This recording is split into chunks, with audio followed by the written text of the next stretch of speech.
Edith Eger arrived at Auschwitz in May of 1944. She arrived with her mother, father, and sister. Her mom and dad were murdered on the day of their arrival, but she and her sister Magda miraculously survived that death camp.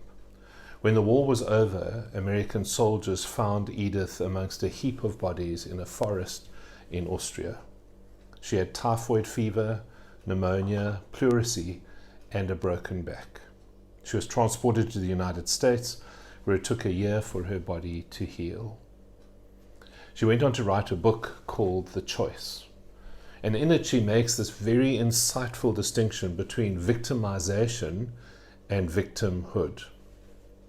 And as I read these things that she wrote to you, I want to ask you to keep remembering who it was, the context, the life that this person had lived who wrote these words. She says, "We are all likely to be victimized in some way in the course of our lives.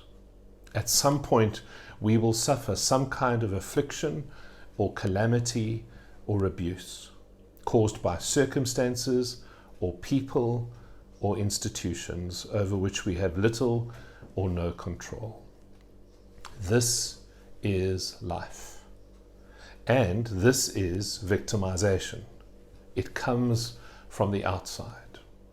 In contrast, victimhood comes from the inside. No one can make you a victim but you.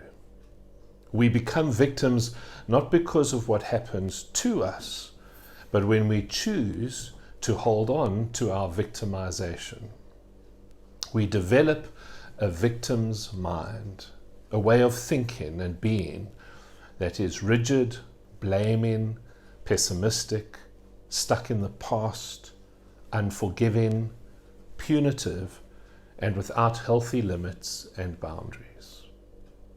And she goes on to say, I've learned not to look for happiness because that is external.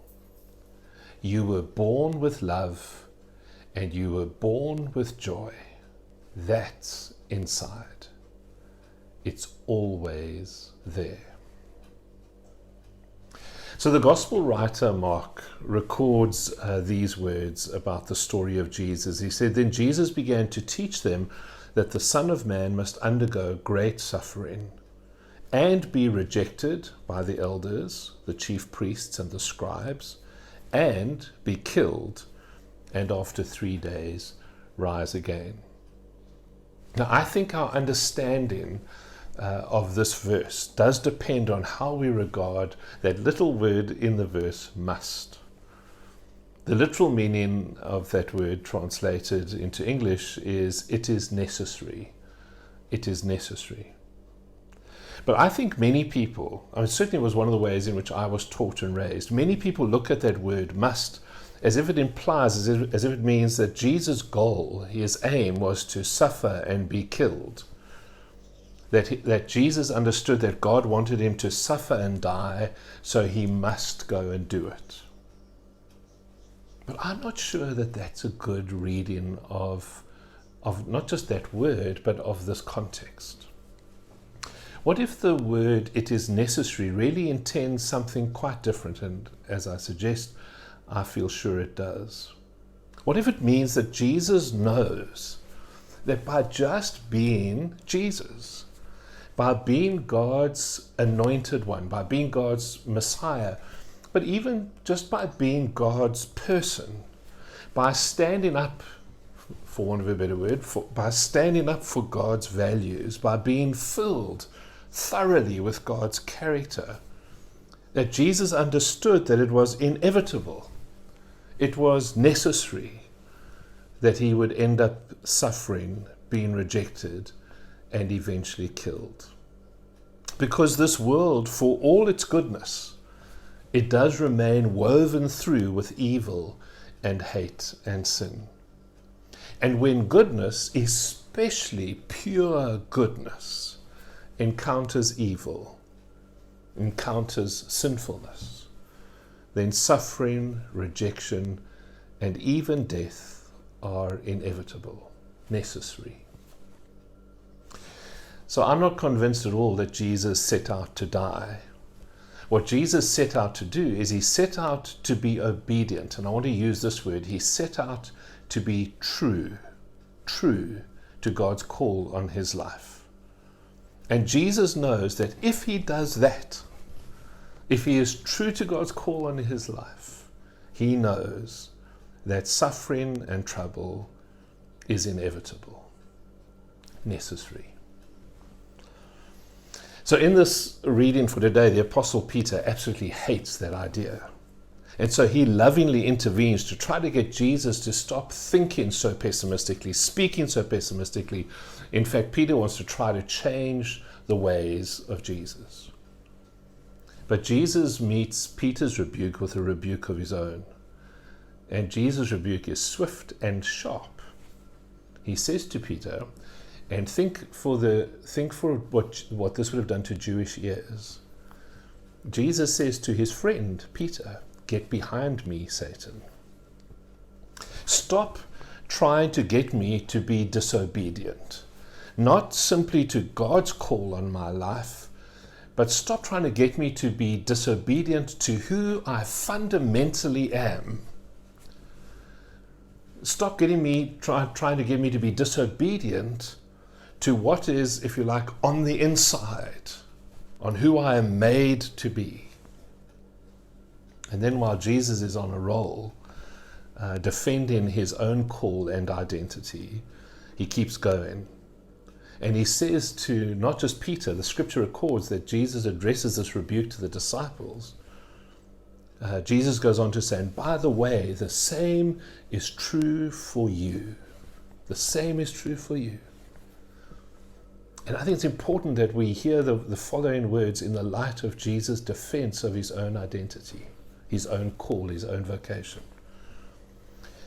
So Jesus says to the disciples, if any want to become my followers, let them deny themselves and take up their cross and follow me. For those who want to save their life will lose it. And those who lose their life for my sake and for the sake of the gospel will save it. I read these words from Rabbi Jonathan Sacks this past week, and I was thinking how much they reminded me of this gospel passage. Rabbi Sacks says, we must wrestle with ourselves. Must throw off the person we persistently compare ourselves to, the person we think we ought to be. Accepting that some people will like us and what we stand for, while others will not. Understanding that it is better to seek the respect of some than the popularity of all. This may involve a lifetime of struggle, says Sacks, but the outcome is an immense strength. And then I thought this sentence was interesting of his. He says, no one is stronger than one who knows who and what they are. So this call of Jesus for us to deny ourselves, to take up our cross and to lose our lives, has so often been preached as some bitter pill that any serious follower of Jesus will one day have to face. But for me, Rabbi Sacks's words help us to see that it is in fact everything but a bitter pill. It is in fact God's wonderful good news. I read this week of the death of an American man called John Baker. And John was the co-founder of a ministry called Celebrate Recovery. At one point in his life, John was a driven businessman, addicted to alcohol, with a failing marriage, and children from whom he was estranged. And then he met Jesus. And to use the words of our passage today, when he met Jesus, he denied himself. He threw away the person he once was. He threw away the person he thought he needed or even wanted to be. And as he got free of that person, the person he used to be, he began to discover a new purpose for his life, a new passion in his life. And again, to use the words from our reading today, he lost his life for Jesus' sake and for the sake of the gospel. And all John wanted to do was to help others with their hurts, their hang-ups, and their habits.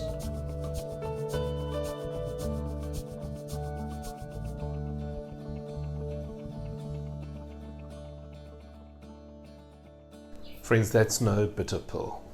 That is complete and utter good news.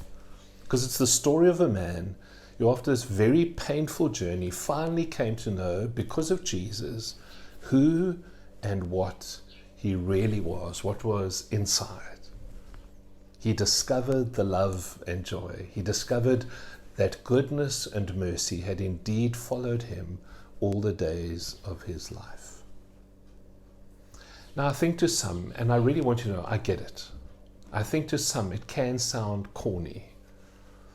But in this passage, Jesus is saying to his disciples, throw away the nonsense. Throw away the nonsense.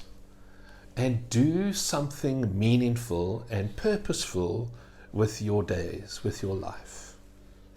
Stand up for what is good, for what is truly good. See your life as a calling to goodness. Don't allow life just to pass you by.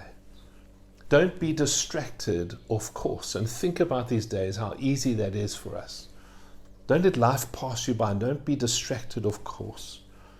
And make every day matter, because every day does matter. And then I think this is the heart of this particular verse that we're highlighting today. Expect opposition in life. To use Edith Eger's words, expect victimization, because it will come. It will be hard, but don't allow yourself to be a victim.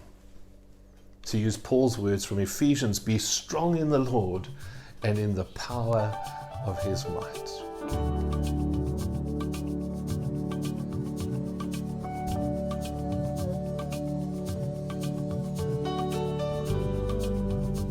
These are unquestionably difficult days. It's easy to feel like the world is against us, that we are being deliberately harmed, intentionally denied, that we are being persecuted by something or someone. But if you look at this passage today, the point of it is not that Jesus joins these forces of trying to take away our lives. The heart of this passage, the heart of this message today, is that Jesus comes to save our lives. Your life is sacred and precious, inside and outside. Your life is sacred and precious. And don't let anyone or anything take that away from you. God bless you today.